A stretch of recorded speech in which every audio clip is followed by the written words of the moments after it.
Hundreds of federal judges across the country have received threats against themselves and their families this year.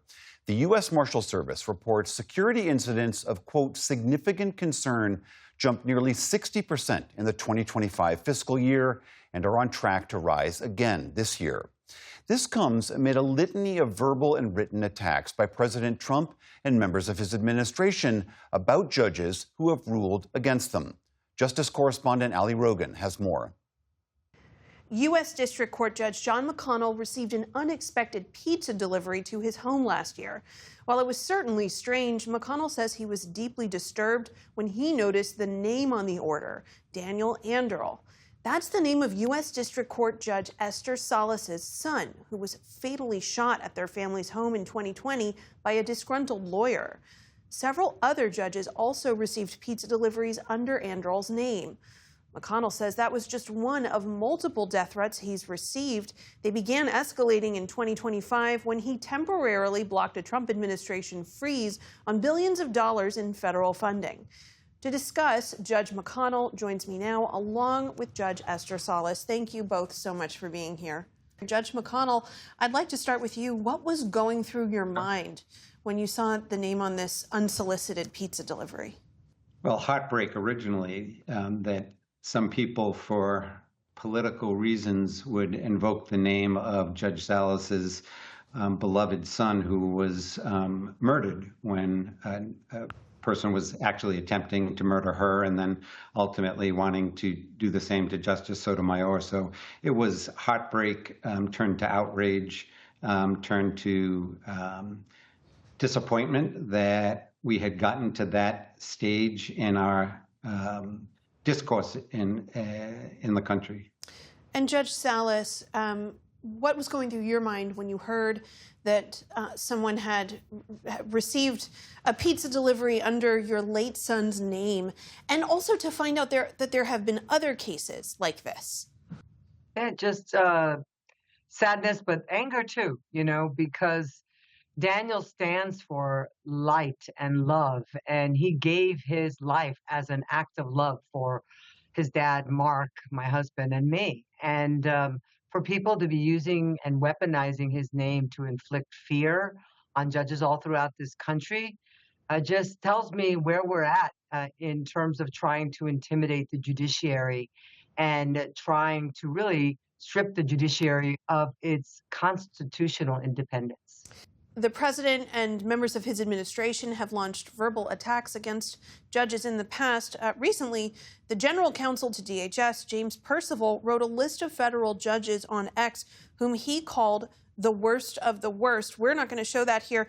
You were on our show last year talking about this and the harmful, inflammatory rhetoric that these administration officials are using.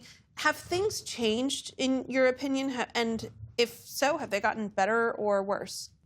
I mean, they've gotten a whole heck of a lot more dangerous for judges. I think we are, devolving as a nation with the leadership that chooses to continue to dehumanize judges. I mean, for general counsel of DHS, who enjoys a certain level of, respect for the position, for DHS to be using government websites and using official handles to spread disinformation, it's just a sad state. And I think we need to pump the brakes here, and we need to start coming back to a place where we can agree to disagree, and we can maybe disagree on the merits, but we have to stop personalizing and villainizing judges. Judge McConnell, this pizza delivery was not the first threat you've received. Your office has been flooded with calls and emails,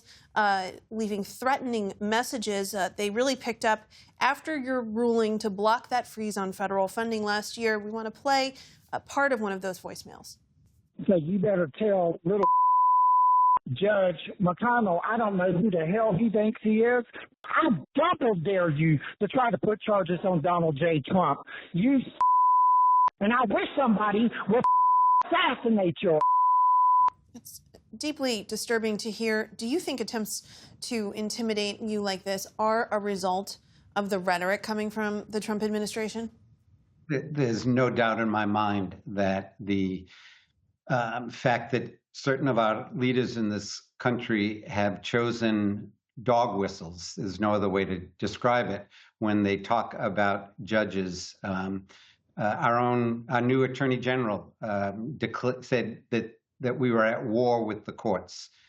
We've been called traitors. We've been called all sorts of names that serve as dog whistles to the population that says that judges are fair game for going after, for attacking. We know that when these personal attacks on judges are said by our governmental leaders, that the threats against judges go up. I can attest to that specifically. They doxed my daughter. My wife got threatened. The comments made that dehumanized myself and others. I'm not the only judge. Judges across this country have been subjected to what I've been subjected to. And Judge McConnell, have you had to change the way you do anything within the confines of your work or your life more generally? The answer is yes. I'm certainly not going to go into it for security reasons at all, but the work is the work. And as Judge Salas and I both, as do the hundreds of district courts of appeals judges throughout the country, our North Star is the rule of law. We follow that regardless. But it sure does make it a lot harder to safely live in this world and do our jobs when we're continually under dehumanizing attack from government leaders in the executive, from the top on down. And right at the top, Judge Salas, we've seen Supreme Court Justices Barrett and Kagan testify about the need for increased security budgets.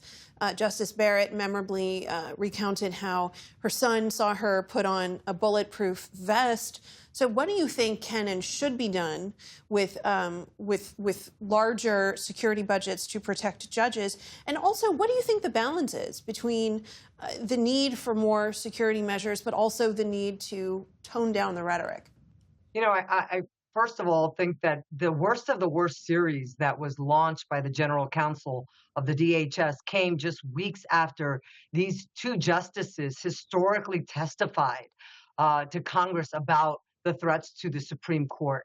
It doesn't seem to matter. I mean, whether it's a judge that's appointed by a Republican president or a justice that's appointed by or nominated by a Democrat president, you know, we're seeing that this type of rhetoric just gives people license to take matters into their own hands. You know, the person who killed my Danny, the person who came to my home and murdered my only child, felt emboldened, if you will, to take matters into his own hands. And so what needs to happen is our leaders need to lead by example. And we need to all start toning down the rhetoric. If you want to criticize us on the merits, by all means, appeal us and criticize us on the merits. But that's not what DHS is doing. It's irresponsible. It is not true leadership. And I would ask our leaders, let's start leading in a responsible way. Judge John McConnell, Judge Esther Salas, thank you both so much for joining us and sharing your. Thanks so much, Ali. Thank you so much, Ali.